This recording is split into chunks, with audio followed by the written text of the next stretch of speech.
24 సంవత్సరాలుగా మధ్యాహ్న భోజన పథకంలో పనిచేస్తున్న కార్మికుల సమస్యలు పరిష్కరించాలని ఏఐటీయూసీ జిల్లా కార్యదర్శి కుంటాల రాములు కోరారు. సోమవారం కార్మికులతో కలిసి కలెక్టరేట్ ఎదుట నిరసన ప్రదర్శన చేపట్టారు. మధ్యాహ్న భోజన పథకాన్ని ప్రభుత్వం ప్రైవేటు వారికి ఇవ్వాలన్న ఆలోచన విరమించుకోవాలని డిమాండ్ చేశారు. బిల్లులు సకాలంలో అందక కార్మికులు అప్పులు చేసి పథకాన్ని నిర్వహిస్తూ వస్తున్నారని తెలిపారు. గతంలో ఇచ్చిన హామీల మేరకు కార్మికులకు వేతనాలు పెంచాల్సింది పోయి ప్రైవేటు సంస్థలకు అప్పజెప్పి కార్మికులకు అన్యాయం చేయవద్దని కోరారు.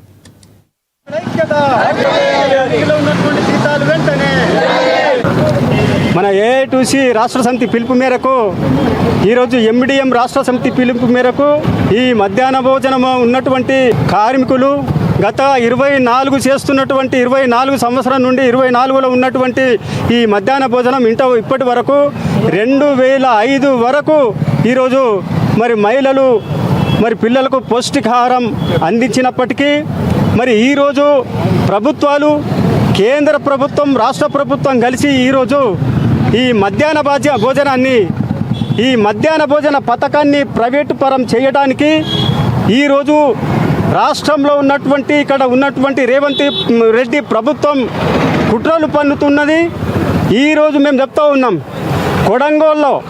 కొడంగల్ నియోజకవర్గంలో ఉన్నటువంటి మధ్యాహ్న భోజనాన్ని ఇక్కడ ఉన్నటువంటి రాష్ట్ర ముఖ్యమంత్రి గారు మరి ప్రైవేటు పరం చేయడానికి మరి అదేవిధంగా స్వచ్ఛంద సంస్థలకు ఇవ్వడానికి ఇది కృషి చేయడం జరుగుతూ ఉంది. దీని వెంటనే ప్రభుత్వం ఇక్కడ ఉన్నటువంటి రేవంత్ రెడ్డి గారు మానుకోవాలనే దాంతో మా ఏఐటీయూసీ డిమాండ్ చేయడం జరుగుతూ ఉంది. ఈరోజు సెంట్రల్ ఇటు ఏదైతే కొడంగల్లో ఉన్నటువంటి విధానాన్ని ఈ మధ్యాహ్న భోజనాన్ని ప్రైవేట్ పరం చేస్తే ఇక్కడ ఉన్నటువంటి మధ్యాహ్న భోజనం కార్మికులు ఎలా బతుకుతారనే దాంతో ఈరోజు మేము అడుగుతూ ఉన్నాం. 24 సంవత్సరాల నుంచి చేస్తున్నటువంటి మధ్యాహ్న భోజనాన్ని ప్రైవేట్ పరం చేస్తే ఇది ఎంతవరకు న్యాయమైన దాంతో ఈరోజు మేము ముఖ్యమంత్రి గారిని మేము అడుగుతూ ఉన్నాం. వెంటనే ఈ ప్రైవేటు పరం ఈ స్వచ్ఛంద సంస్థలకు ఇవ్వరాదు అనే దాంతో ఈరోజు మేము ప్రభుత్వానికి చెప్తా ఉన్నాం. ఇస్తే మాత్రం మరి చాలా ఉద్యమాలు చేపడతాం. రిలే నిరాదీక్షలు కాకుండా రాస్తా రోకోలు కూడా నిర్వహిస్తుంది.